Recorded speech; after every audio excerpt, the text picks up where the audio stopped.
Na segunda-feira eu fui até o Allianz Parque, caminhei nas ruas próximas e na rua Antônio Padre Tomás, que foi onde aconteceu o episódio, e conversei com alguns comerciantes da região, e um deles me mostrou um documento que se chama Acordo Bom Vizinho, que em teoria nenhum estabelecimento da região poderia vender garrafas de vidro no entorno do estádio, e isso não é uma novidade, isso já acontece há um bom tempo.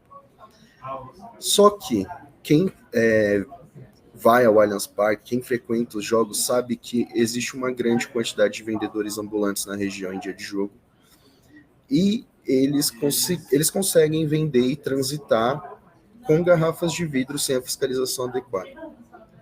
Quando eu me deparei com essa informação, eu conversei mais com o dono de um bar da região que ele só atende torcida visitante, que ele fica dentro da bolha da torcida visitante, e ele falou que no dia do jogo contra o Flamengo, ele viu que não tinha o policiamento adequado, ele não disse que ele notou essa diferença, e que tinha muito vendedor ambulante vendendo cerveja dentro da bolha visitante. Eu conversei com o Allianz Parque. O Allianz Parque disse que não é responsabilidade deles porque eles colocam pessoas ali nos tapumes e não é responsabilidade das pessoas que estão lá liberar ou não a entrada desses vendedores ambulantes. E isso fica com a PM. Entrei em contato com a PM também disse que não é responsabilidade deles liberar ou não, e eles colocaram para que a prefeitura me respondeu que eles fizeram uma reunião ontem com líderes de organizadas, com todo mundo, para resolver o problema. Então fica meio que nisso, né? Cada um empurra para o lado que não convém, mas eu fui lá no Allianz Parque, vi que tinha estilhaço de garrafa para todo lado, mesmo dias depois, o jogo aconteceu no sábado, na segunda-feira ainda tinha resquícios de garrafa nas ruas. Então é uma situação complicada. E também, eu não sei se vocês já viram, o MP pediu que o flamenguista preso ele responda em liberdade porque as provas não foram concretas. Então é uma história que está bem longe aí de se encerrar.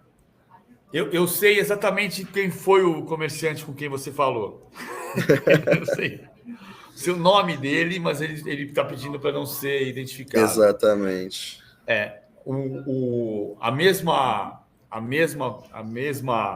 No mesmo lugar, eu vou falar uma coisa que não tem como provar, tá? Mas o depoimento das pessoas ali são de que já viram muitas vezes fiscais da prefeitura recebendo dinheiro de ambulante. Como quem disse, você não pode vender aqui.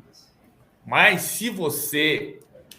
Então, assim, o problema é enxugar gelo, é você voltar. Vamos lembrar que em 95, a primeira coisa que se fez foi proibir venda de bebida. Não era só garrafas de vidro, era qualquer bebida, em qualquer circunstância, em todos os bares nos arredores do Allianz Parque, que era a Parque Antártica. E do Parque Antártica e do Pacaembu. Eu vou contar uma história aqui que é engraçada, porque assim, 95 teve um jogo Santos e Palmeiras em outubro, um mês e meio depois da Batalha do Pacaembu, onde morreu o Márcio Gasparini, 16 anos. E eu fui no jogo Santos e Palmeiras. E eu estava com um amigo meu chamado Fábio Bosquet, diretor de arte da revista Placar na época, e a gente queria tomar uma latinha de cerveja antes de entrar no jogo. E não podia. Aí a gente vinha pela rua Itápolis, ali na parte de trás do Pacaembu, procurando alguém que tivesse ali uma latinha de cerveja para vender. E não tinha. De repente, vem 2 torcedores do lado de lá, cada um com uma latinha de cerveja. E a gente entrou e virou numa assim...